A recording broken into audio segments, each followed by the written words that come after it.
Assalamu alaikum wa rahmatullahi wa barakatuh. Welcome to this live show, the Da'wah show with Brother Mirza. For now, inshallah, we'll have some other hosts as we go along.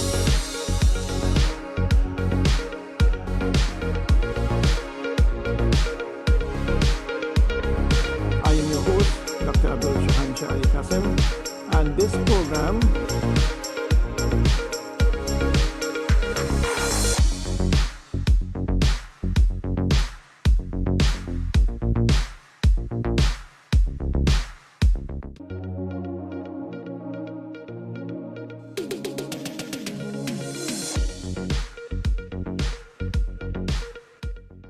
For the everyday lowest prices on all grocery items, trust Low Cost Supermarket for the widest variety of quality products at low prices.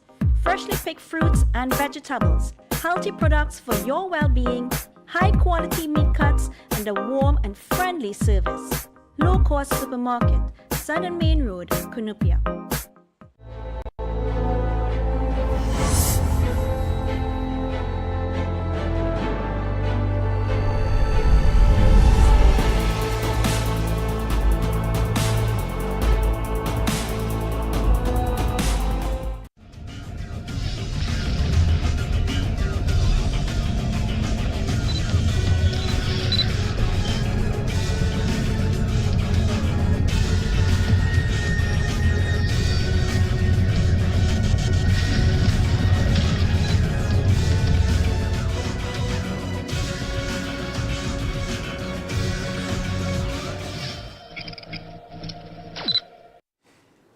Assalamu alaikum and good evening, my dear viewers. Welcome once again to another episode of your favorite tech program on live television, Techno. I am your host, Dr. Shahanshah Ali Qasim, and this program, of course, is aired every Thursday evenings from 8 to 9 p.m. There's a rerun done on a Saturday afternoon.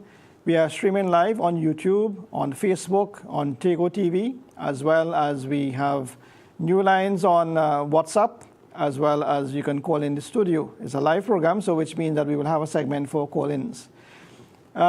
Just to give an idea, when we think about technology and we think about the way the world is running today, just for you to look at me on television, that is technology.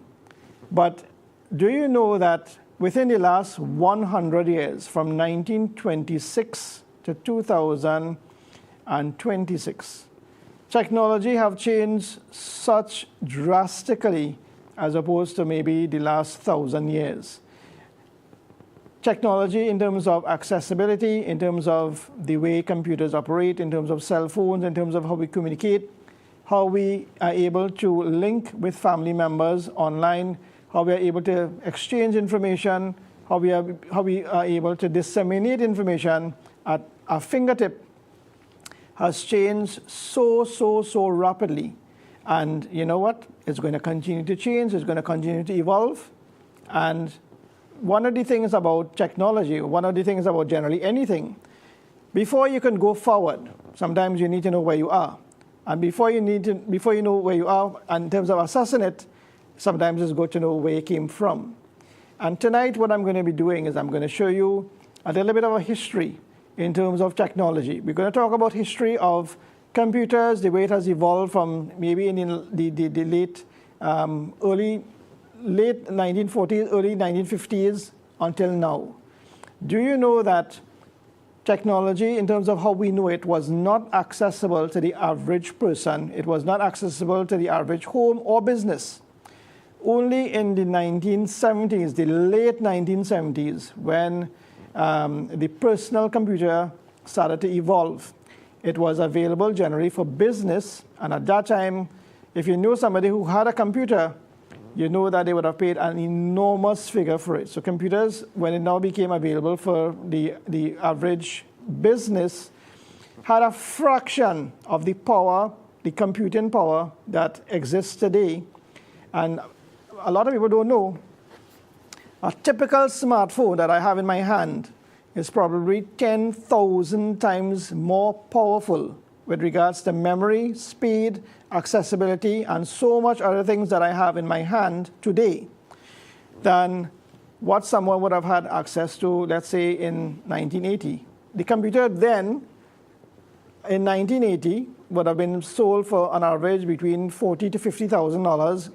You could have gotten a computer within the last few years afterwards, came down to like about $25,000, $30,000, and then as technology evolved, the price dropped. But although the price dropped, what happened is that the power in terms of computing, the power in terms of performance, the power in terms of what they could have done is way, way less than to what we can do now. And as I said, with a smartphone, which is just maybe a couple of $100, or sometimes if you want the expensive one, $1,000 or more, has a lot more power than those computers that would have been available, or, to the average person in the 1980s. So that is something that I want you to bear in mind. Now, my personal company, Customs Computing Limited, I've been supplying computer technology, computer equipment, parts, printers, monitors, projectors, laptops, every single thing with regards to computers since around 1995. So that's how long I've been in this actual retail computer business. So what has happened is that over the years, we would have pushed a lot of equipment into the market, local and maybe into the Caribbean as well. But what has happened now is that over a period of time, just as you would have a bulb that would eventually last for a particular time frame, and then it would have changed, meaning the bulb would blow and you have to change the bulb. Likewise, you will have computers, you will have laptops, you will have phones that would have worked for a while, and then eventually you have to change it. Similar to a television.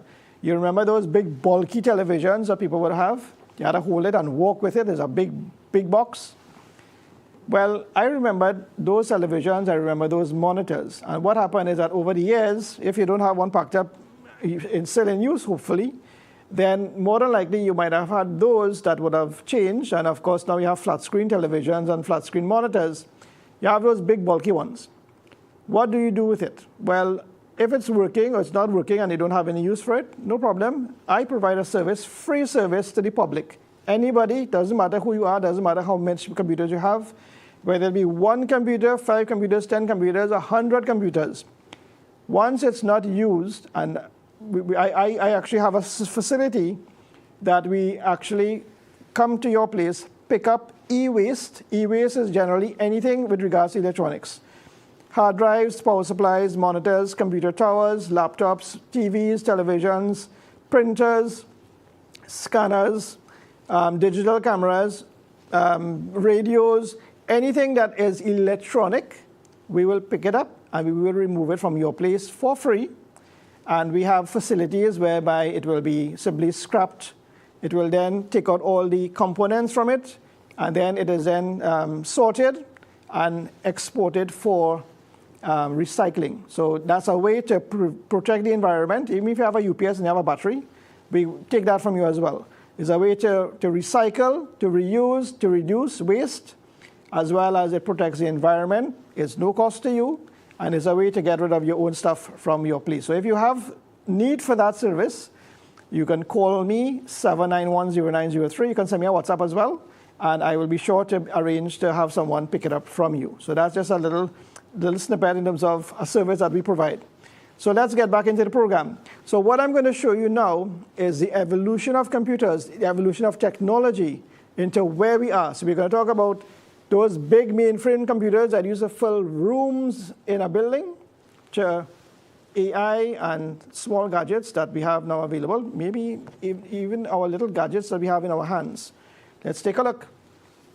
In this video, we're going to explore the evolution of computers over the past 80 years. We'll start with massive mainframe computers, move into early personal computers and gaming systems, go through the turn of the millennium and into the age of smartphones, wearable devices, and graphics cards, and finally end at the advent of AI and the future of computing.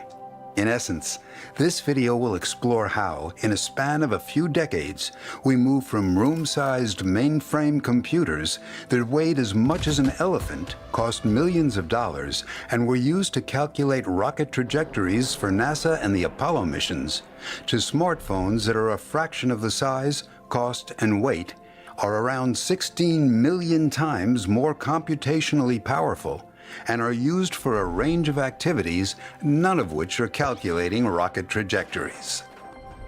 To make this video, we built accurate 3D models of over 60 different computers, gaming systems, smartphones, and integrated circuits. In fact, we purchased and physically disassembled a number of these computers and devices, then desoldered all the chips from the motherboard, took hundreds of pictures, and built accurate 3D models of the interior components. But to be clear, we're not just going to list the different computers and devices and show you the 3D models along with their specs, but rather, we'll focus on the underlying evolution of science and engineering that enabled smaller and faster devices year after year, essentially answering why and how computers evolve the way they have. We have 80 years of computers, technology, science, and engineering to cover, so let's jump right in.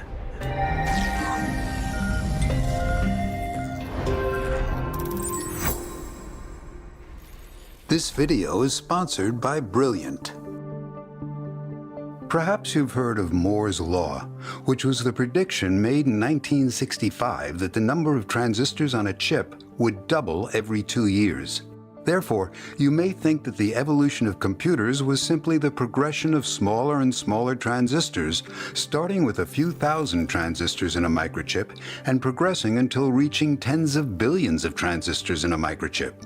While Moore's Law was rather accurate and profoundly impactful, focusing solely on it is both an oversimplification and misleading. For example, the Super Nintendo Entertainment System and Nintendo Switch were released 26 years apart, and in that time span, the number of transistors inside these two gaming consoles increased by 80,000 times. However, when it comes to processing power, the Nintendo Switch is closer to 1.4 million times more computationally powerful. And the underlying reason for the exponential increase in processing power is a lot more complicated than just simply how many transistors it has. Therefore, throughout this video, we won't focus on Moore's Law or transistor count, but rather we'll explore how the specific underlying technological developments directly resulted in the increase in processing power across the evolution of computers. Specifically, we can divide this timeline into 8 distinct time periods or ages, with each age having a different set of technological advances. For example, in the 1950s, during the first age, computers were changing from using vacuum tubes to using transistors. And then in the second age, scientists and engineers focused on how groups of transistors could be packaged together.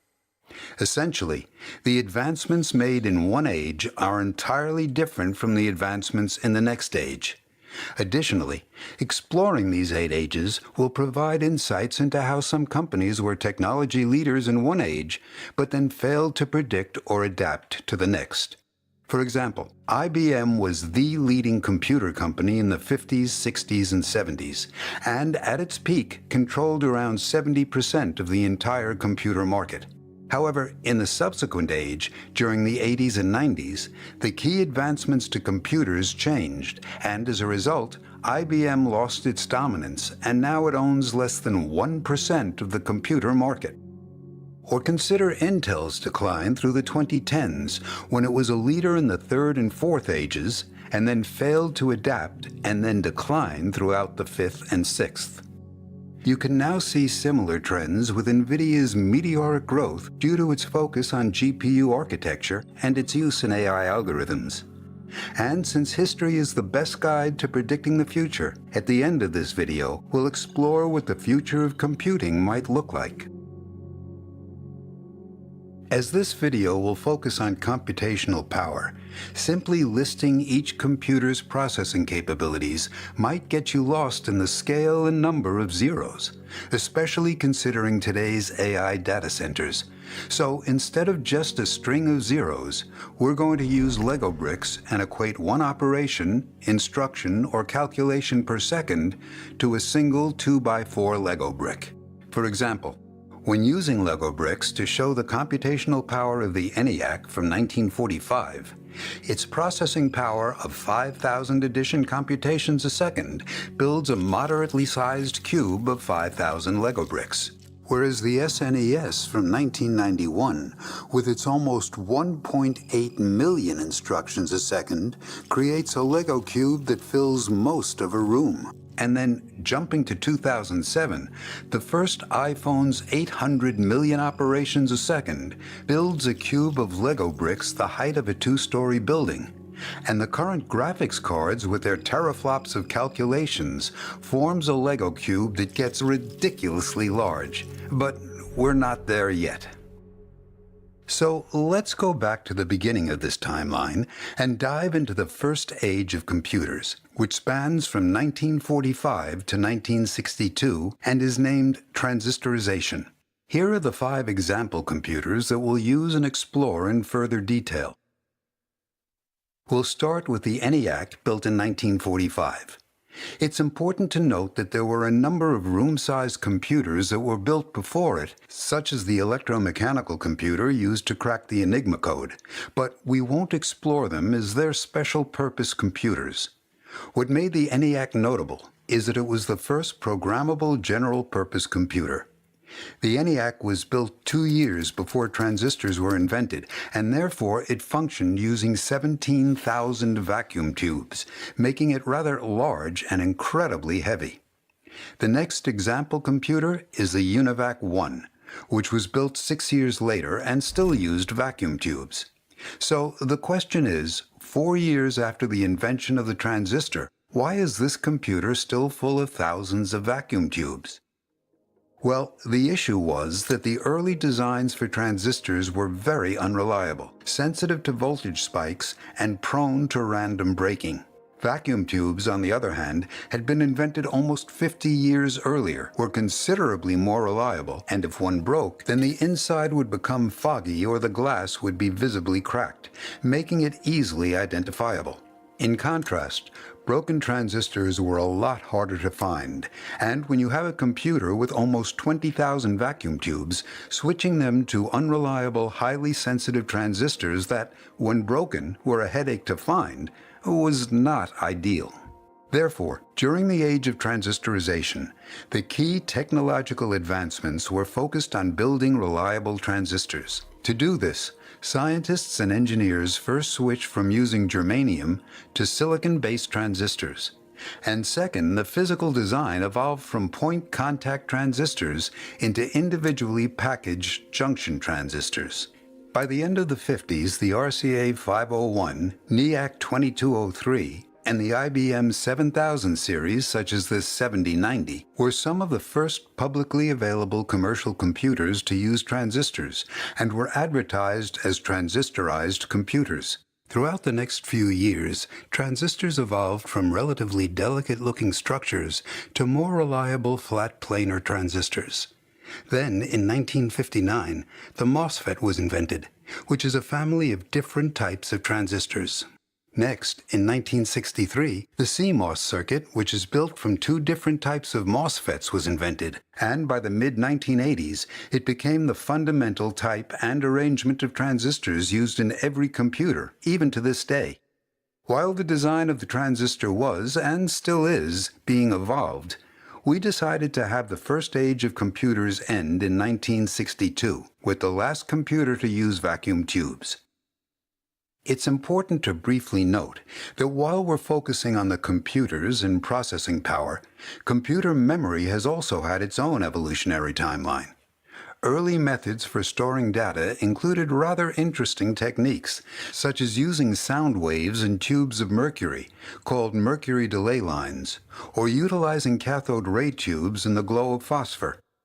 Eventually, small magnetic toroids with hand-woven copper wires between them, called magnetic core memory, and large magnetic drums were used. And then, after that, spools of magnetic tape, and then magnetic disks, DRAM, and so on.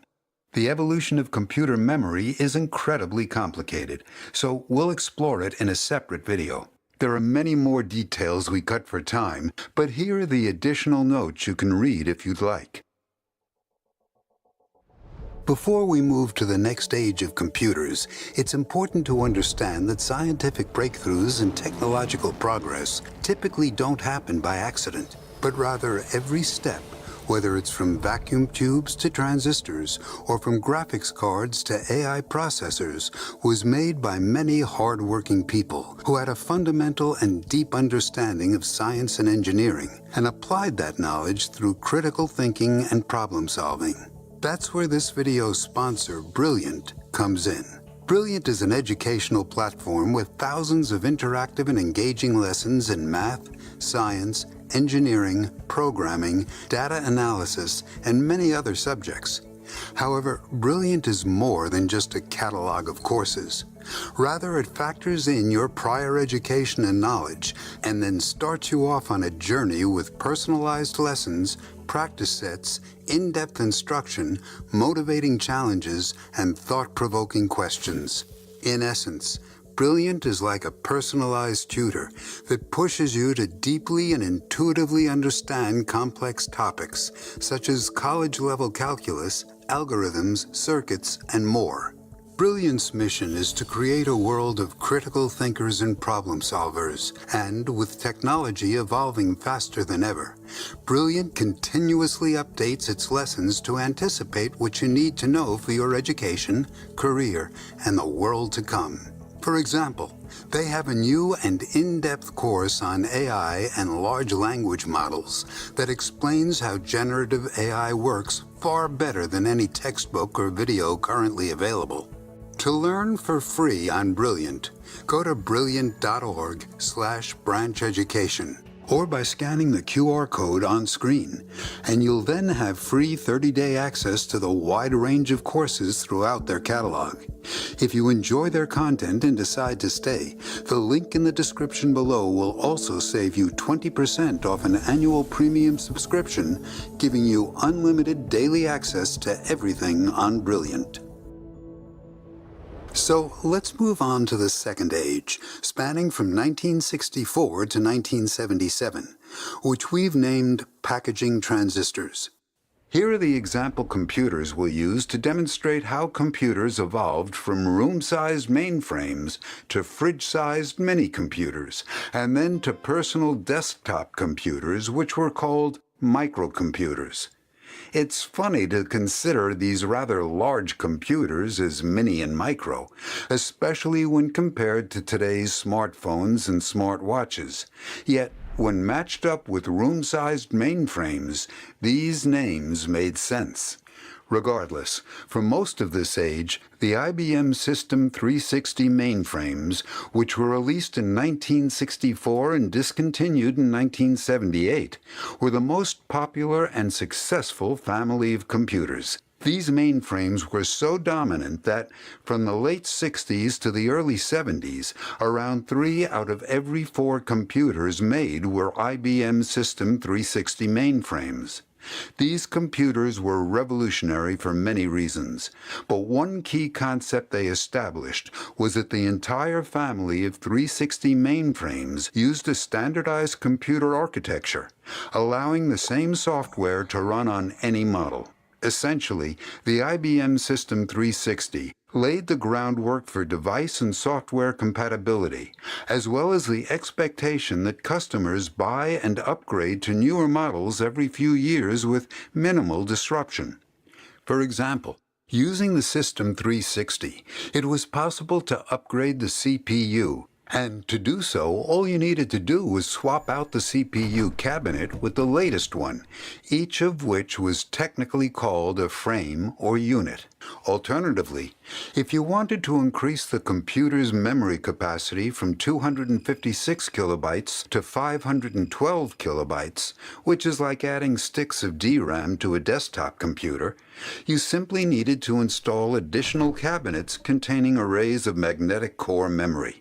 Due to the System 360's impact on the computer industry, it's considered the Model T of computers, and as a result of its success, IBM had a monopoly over the computer market, eventually releasing a total of 14 standard production models and selling over 33,000 mainframes, with the cheapest ones costing more than $1 million. One question you may have is, considering that these computers were built using transistors around the size of a sesame seed, which are small compared to vacuum tubes, then why were these computers still so big, taking up the area of a room? To answer this, let's explore the IBM System 360 Model 75, which cost around $36 million, could execute 1 million instructions a second, and was used by NASA to calculate rocket trajectories during the Apollo missions. Let's start with a quick tour of this computer and begin at the system control panel with its hundreds of switches, knobs, and lights that were used to operate the computer, read the data in the registers, quickly debug, and many other things. Attached to the control panel is the CPU, along with the CPU memory. Each memory cabinet can hold 256 kilobytes of magnetic core memory with a blindingly fast 0.75 microsecond access time. If you needed more memory, you would install additional CPU memory cabinets, each holding 2 megabytes with an 8 microsecond access time. For long-term data storage, this computer used cabinets containing reels of tape, each reel holding 45 megabytes and using 2,400 feet of magnetic tape. Alternatively, for faster access times, you could save data to large magnetic plates or even larger magnetic drums. To load a program into the computer, you had to write it onto thousands of punch cards and then load them in via the punch card reader, which could process anywhere between 200 and 1,000 punch cards a minute. Also, there was a printer, a keyboard, and a cathode ray tube display. All these modules were connected using thousands of wires running through the raised floor. We don't have time to go through the inner workings of each of these cabinets, but let's take a look at the CPU and see how it works and what makes it so large.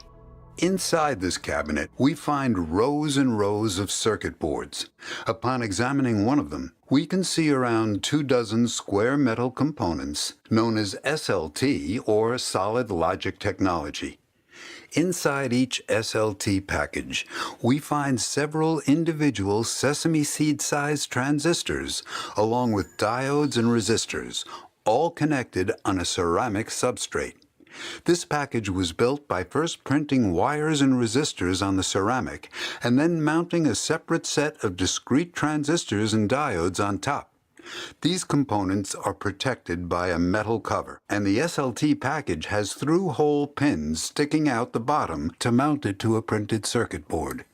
One of these SLT components, for example, is an AND logic gate. Another is an OR gate. And here's a set of inverters. Also mounted to the board are capacitors, inductors, and other electrical components. By connecting all the SLT packages and other components, this board, for example, was able to add 2 binary numbers. CPUs are incredibly complicated, with many different sections, and therefore, to build a complete CPU, you needed an entire set of cabinets filled with circuit boards, each covered with SLT components. Therefore, to build a working mainframe computer, you needed a room of cabinets filled with computer hardware. So let's move on from mainframe computers. You may be familiar with early desktop computers and microchips that look like this. Inside this microchip is an integrated circuit, or IC. So then, where does the IC fit into this timeline? Well, you may think that SLT packages containing just a few transistors each were the precursor to integrated circuits. However, the first integrated circuit was actually invented in 1958, which is 6 years before the first System 360 mainframe and SLT packages were released. Therefore, integrated circuits were an alternative method to manufacturing and packaging transistors, and were developed in parallel to SLT packages. So let's discuss integrated circuits, or ICs. To start, they're called integrated circuits because multiple transistors, resistors, capacitors, and diodes are built simultaneously using a complex set of manufacturing steps, and then connected together using layers of wires. Despite ICs appearing relatively flat, they're actually complex, multi-layer, three-dimensional structures. In contrast, discrete transistors have only a single transistor in either a package or are found as multiple separate ones in an SLT. In the early days of integrated circuits between 1958 and 1965, scientists and engineers were able to combine only a few transistors into an IC in order to build the basic logic gates. These chips had at most 10 transistors, along with a few other components, and were categorized as small-scale integration, or SSI. They were smaller and lighter than the square SLT packages, but also incredibly expensive, initially costing over $10,000 each. Therefore, early integrated circuits were only used in specialized applications, such as the Apollo guidance computer. By the mid to late 60s, through substantial improvements in manufacturing techniques, integrated circuits had progressed to medium-scale integration, or MSI, which ranged from combining or integrating 10 to 500 transistors onto a single silicon substrate, and they started to be more affordable and find their way into commercial computers. An example computer using a mix of SSI and MSI circuits was the commercially successful PDP-8 minicomputer from DEC, which could do 385,000 instructions a second and greatly expanded the accessibility to computers with its smaller size and semi-reasonable price tag. Other computers that used MSI chips, for example, were the Xerox Alto from 1973, which contained 4 separate 74-181 chips, each consisting of 170 transistors, which could do parts of simple calculations. The next step was large-scale integration, or LSI, which ranged from integrating 500 to 20,000 transistors in a single chip. In 1971, Intel released the 4004, which is widely regarded as the first commercially available CPU packaged in an integrated circuit. This chip contained 2,300 transistors, processed data in 4-bit chunks, and could execute 92,000 instructions per second. While this was indeed the first CPU chip, it was incredibly weak in terms of processing power and due to its 4-bit calculations, and therefore its main applications were in things like simple calculators and cash registers. By the end of 1974, 2 more CPUs, the Intel 8080 and Motorola 6800, were released, and while they powered some microcomputers, the chips alone cost around $2,500. These high prices propelled the development of the MOS 6502, which was released in 1975, cost only around $150, contained 4,528 transistors, and ran an 8-bit architecture.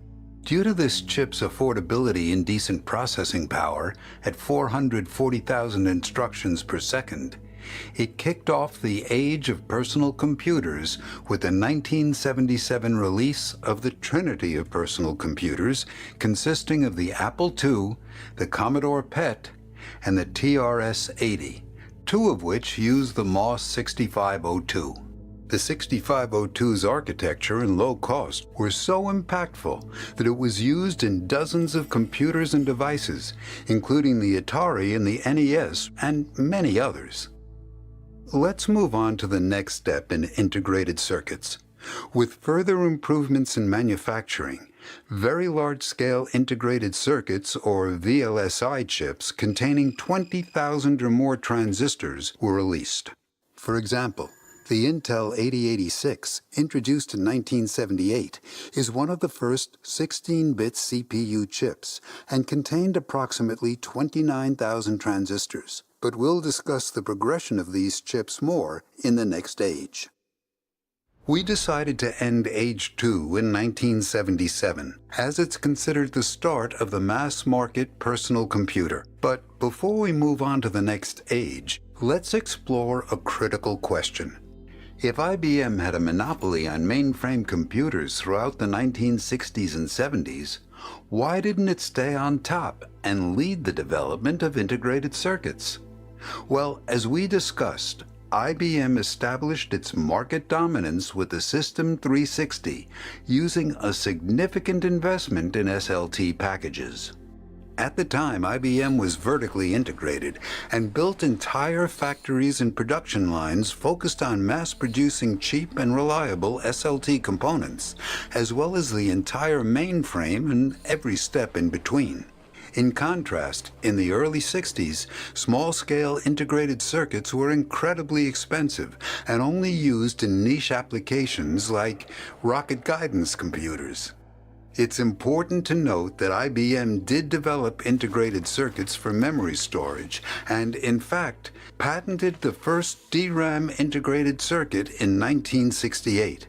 Additionally, following the SLT, IBM developed and transitioned to MST, or monolithic system technology, for the 370 family of mainframes, which was essentially a small integrated circuit packaged within an SLT form factor. However, their delay in developing ICs allowed companies like Fairchild Semiconductor, Texas Instruments, and eventually Intel to build up a considerable lead in IC research, development, and manufacturing. Essentially, SLT made IBM the market leader. However, at the critical transition point to integrated circuits, it didn't make sense for IBM to siphon money away from the successful and established technologies and pour it into ICs. One additional note is that between 1969 and 1982, the U.S. government conducted anti-monopolistic investigations into IBM, which likely inhibited IBM's interest in using its market dominance to be the front-runner in the integrated circuit market. On a separate note, in the 60s and 70s, the potential of the personal computer market was unknown. Many experts were familiar with large, expensive mainframes and mini-computers used in businesses and universities, and therefore couldn't foresee computers being scaled down to the size of a desktop or the role the personal computer would play in individual households. In fact, in 1977, the CEO of DEC claimed that there is no reason for any individual to have a computer in his home. Furthermore, despite the successful release of many popular personal computers in the late 70s and early 80s, it wasn't until 1984 that the personal computer market surpassed the mainframe market in terms of revenue. There are two lessons to take away.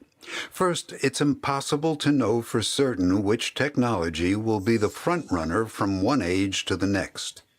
And second, while it may seem like the personal computer replaced the mainframe computer market, it's more accurate to say the personal computer market simply had greater growth potential in subsequent years. In contrast, the mainframe market's expansion was in the 60s and 70s and stagnated in the 80s and declined after that. A similar trend can be observed today.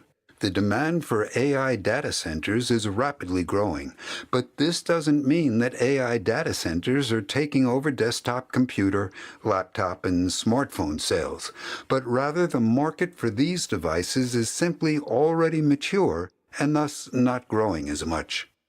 There are many more details on the second age of computer evolution, and here are additional notes that you can read through if you'd like. Now that we've finished the age of packaging transistors, let's move on to the third age, spanning from 1975 to 2000.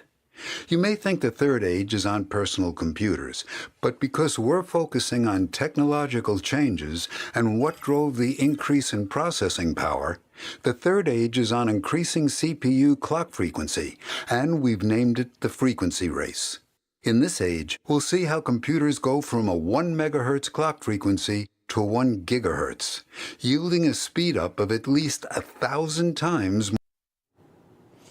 Right, so what you just saw there was a brief history of the technology, and as you can see in this first segment, what we just showed you here is where computers were very, very large. They were very, very expensive, and of course, those prices you see being quoted there are all in US dollars. Now, based on inflation, yes, money long ago would have been less, but it would have had a bigger value. Today, when we talk money, we talk about larger amounts, but it has less buying power.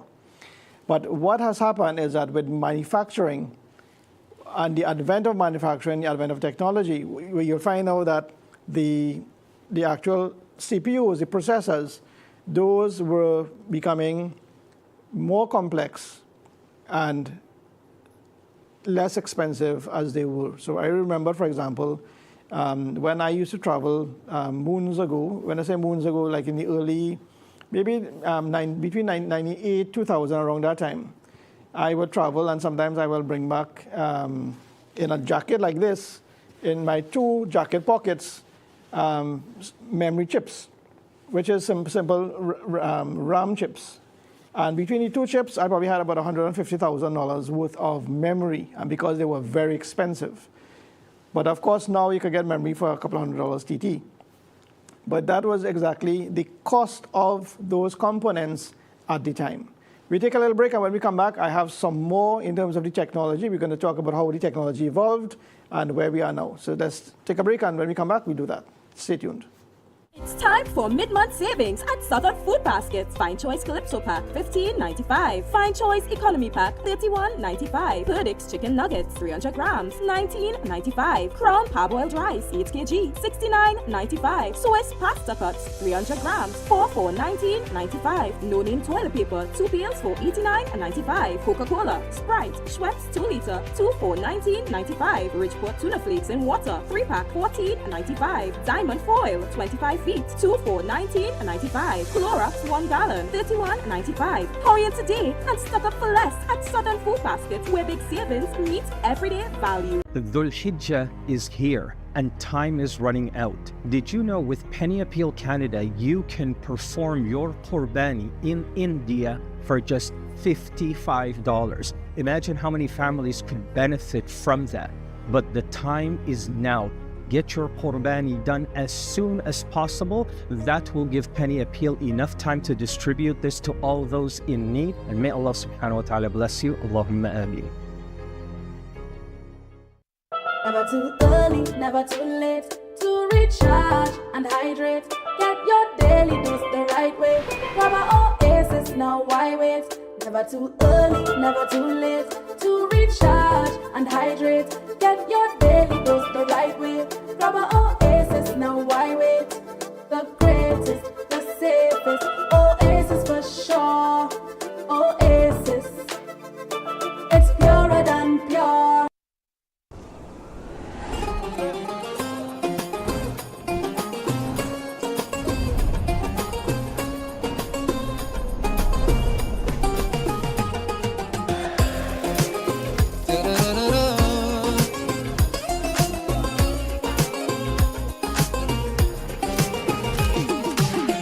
نغلط ونقول بكرة نتوب وبكرة منتوب نلقى نفسي ضعيف.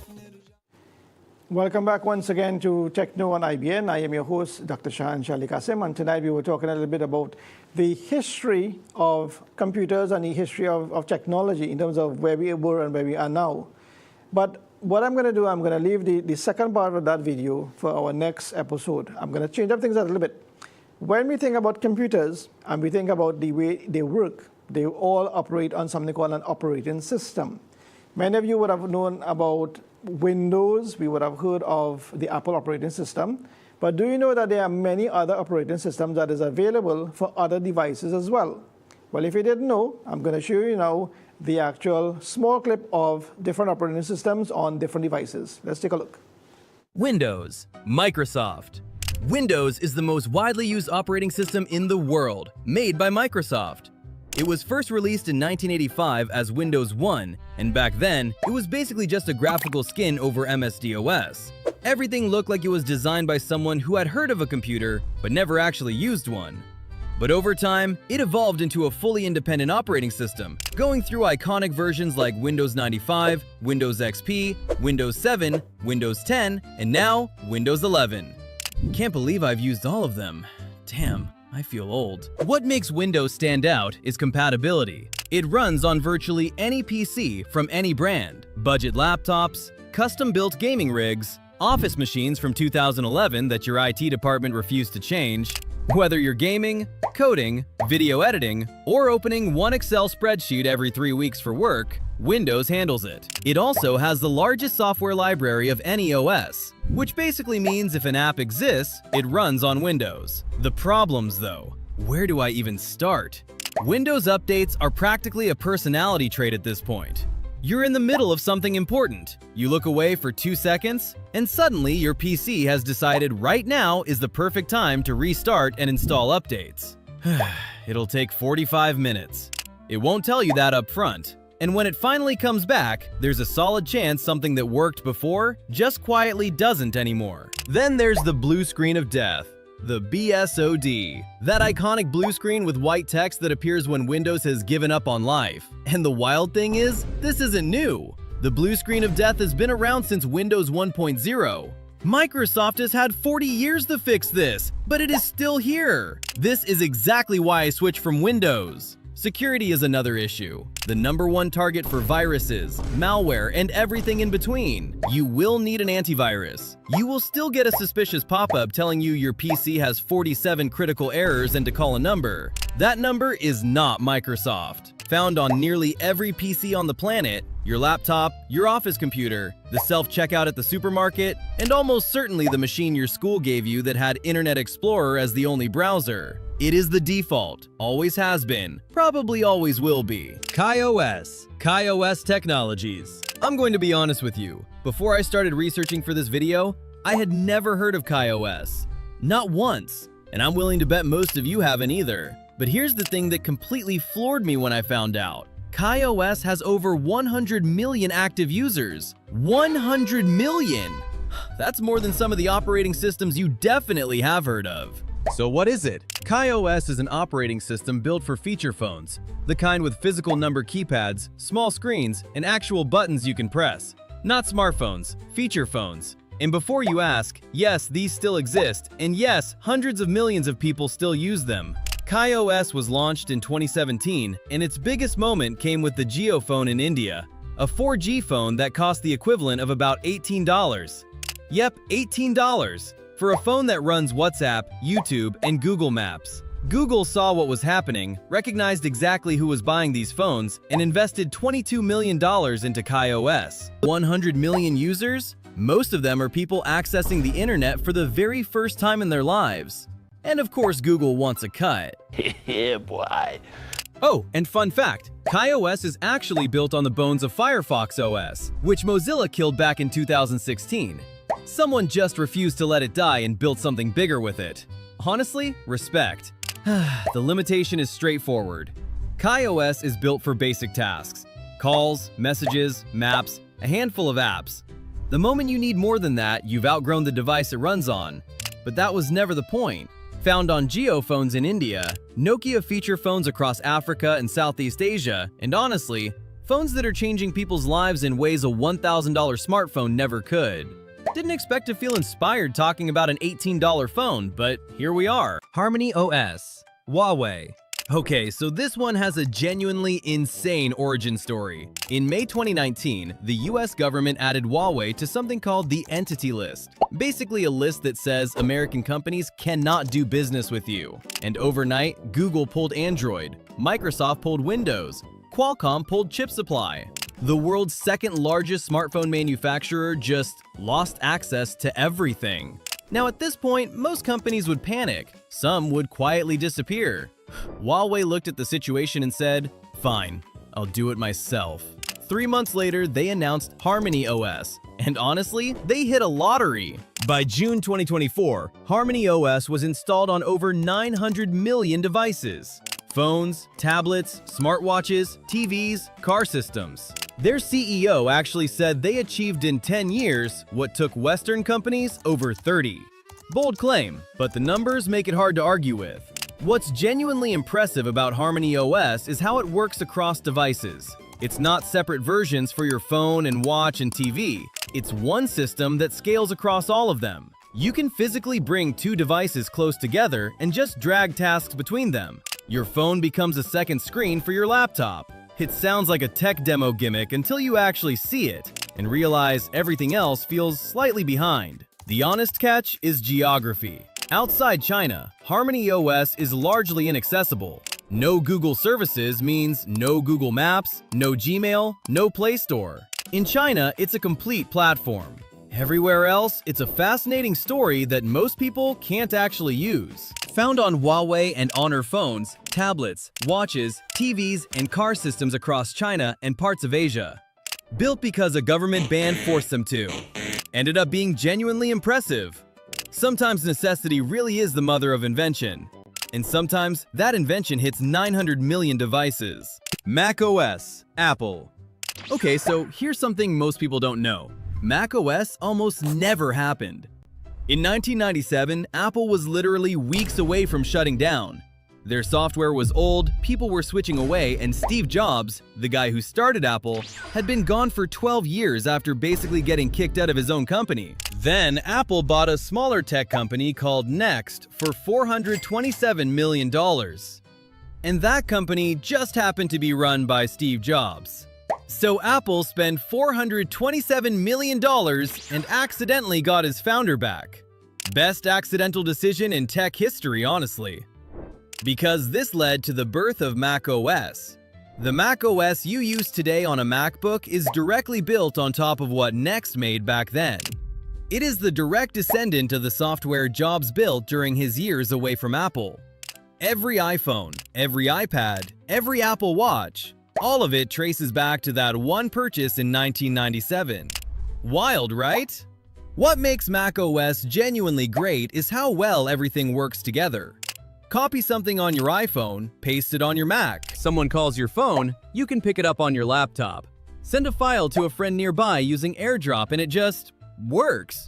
If you've ever tried doing any of this on non-Apple devices, you'll know that this level of smoothness is not something you take for granted. The big catch is the price. macOS only runs on Apple's own computers, and Apple computers are expensive, like really expensive. And once you're in, leaving is harder than it sounds. You've got years of apps, habits, and workflows built around it. Apple doesn't force you to stay. They just make leaving inconvenient enough that most people eventually stop trying. I know, I am one of them. I switched to Mac and never went back. My computer has not crashed even once in the last 3 years. I have drawn on it, made animations, I am even doing this video on my Mac. Oh, and gaming. It's getting better. It's been getting better for years now. Many, many years. Found on MacBooks, iMacs, Mac Minis, and Mac Studios. Great software, expensive hardware. Once you're in, you'll understand why nobody leaves. At least until they check the price of upgrading the RAM. FreeBSD. Okay, I need to ask you something before we start. Have you used Netflix today? Played PlayStation? Sent a WhatsApp message? Because if you did any of those things, you used FreeBSD. You just didn't know it. FreeBSD is an operating system that almost nobody has heard of, and yet it is quietly running some of the biggest platforms on the internet. Netflix built one of the largest content delivery networks on Earth and runs it on FreeBSD. PlayStation 4 and PlayStation 5, the operating system underneath Sony's entire gaming interface, is directly built on FreeBSD. WhatsApp, when they were scaling to handle billions of messages, ran FreeBSD on servers handling between 2 and 3 million simultaneous connections on a single machine. Jan Koum, the guy who founded WhatsApp, believed in FreeBSD so much that he personally donated $1.5 million to the FreeBSD Foundation. That's not a sponsorship. That's a guy writing a check because he genuinely meant it. So why have you never heard of it? Because FreeBSD has never cared about being famous. It has been in continuous development since 1993, quietly doing the hard infrastructure work that keeps everything else running. It is not Linux, although people constantly confuse the two. Both are open source, both are Unix-based, but FreeBSD is a complete operating system built as one coherent unit, whereas Linux, well, I will talk about it shortly. The honest limitation is that FreeBSD has never made itself easy to get into. There are desktop versions, The people who use them already know why they're there. Everyone else takes one look at the setup process and goes back to whatever they were using before. Android Google. Okay, so I need to tell you something about Android that most people have no idea about. Android was not built to run phones. It was built to run cameras. Actual digital cameras. The camera market said no thank you, so they pivoted to phones, kept basically the same code, and Google bought the whole thing in 2005 for $50 million. For what is now running on over 3 billion active devices. I genuinely don't know if that's the best deal in history or the worst negotiation in history. But either way, someone at Google is very happy about it. What Android genuinely gets right is that it treats you like an adult. You can change your default apps, move files around like a normal computer, install apps from outside the App Store, and customize basically everything. Coming from iOS, this felt like someone had finally taken the walls down. It's your phone, and Android actually lets you use it like it's your phone. The catch though, and this is the big one, is that Android means completely different things depending on what phone you're holding. Because Android is open source, any manufacturer can take it and do whatever they want with it. Samsung puts their own skin on it. Xiaomi puts their own skin on it. Some random budget brand you've never heard of puts their own skin on it, and somehow makes it worse in ways you didn't think were possible. Same name, completely different experience. It's like ordering a pizza from two different places. Technically both pizza, but one you'd order again and one you regret the moment it arrives. Oh, and updates. Some phones get them for 5 years. Some stop after 18 months with zero explanation. You just wake up one day and your phone is done. No warning, no goodbye. Found on Samsung, Google Pixel, OnePlus, Xiaomi, Motorola, and thousands of other devices across every price range on the planet. Started as a camera OS, became the most used operating system on Earth. Not bad for something that was originally supposed to take your holiday photos. Chrome OS, Google. Chrome OS is Google's operating system, and the entire idea behind it is simple. What if your computer was basically just a browser? No heavy software, no complicated setup. Just open the laptop, open Chrome, and everything lives online. Google Docs, YouTube, Gmail, all of it. The laptop is just a thing you use to get there. When Google launched this in 2011, everyone said it was too limited. And honestly, they were right at the time. If your internet went down, your Chrome OS laptop became a very expensive paperweight. But then everything moved online. Google Docs replaced Word for millions of people. Zoom replaced Office meetings. And suddenly, Chrome OS didn't look so limited anymore. It just looked early. Today, Chrome OS is absolutely everywhere in schools. In the US especially, Chromebooks dominate classrooms because they're cheap, they're simple, and when a kid breaks one, the IT guy doesn't cry. You just wipe it and hand out another one. The honest catch is the ceiling. The moment you need to do something serious, heavy video editing, gaming, professional creative work, Chrome OS just can't keep up. You will always need a secondary computer, which I personally don't like. Found on affordable laptops from HP, Lenovo, and Acer, and Google's own Pixel line. Perfect for people who live inside a browser. iOS Apple. Okay, so here's something that genuinely surprised me when I found out. Steve Jobs didn't want an app store. Like, at all. When the iPhone launched in 2007, his vision was that developers would just build websites that worked well on iPhone. No apps, no downloads, just the browser. He announced this at a developer conference in 2007, and the crowd just went silent. An Apple board member called him 6 times to convince him to allow proper apps. 6 times! Jobs kept saying no. Eventually, the pressure got too much, and in 2008, the App Store launched with 500 apps. It is now the most profitable software marketplace ever built. The thing Jobs didn't want ended up becoming one of the biggest parts of the iPhone experience. What iOS does brilliantly is consistency. Every iPhone, regardless of the model, feels like the same experience. It's smooth, it's reliable, and things work in a way that feels almost boring until you use something else and realize how good boring actually is. Right. So what you saw there is a handful because we had a very, very packed program today. There's a lot of content that we have prepared. Unfortunately, we're out of time already, so we had to take a little break on that. But there are other operating systems, for example, like Linux, and as I said, there are other operating systems for other devices. So we just wanted to do a little summary. Now, the reason I'm showing you that, because if you notice, around 1985, around that time, technology would have changed. It would have evolved to the average small business entering into the home market. And in the 1990s, because of the advent of technology, as the hardware changed and evolved and became more sophisticated, the operating systems and the software also changed and became more sophisticated. And when a lot of people have the concept that, oh, you know what, it's either Windows or Mac computers, no, there isn't. There's so much other operating systems on the market. And these operating systems, these software-based applications, they are responsible for running the hardware.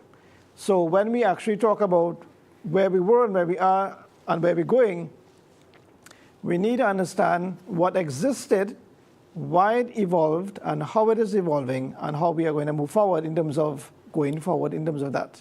So until we see you guys next week, Thursday evening, right here on IBN, I am your host, Dr. Shahan Ali Qasim, wishing you a productive week once again. Assalamu alaikum wa rahmatullahi wa barakatuh.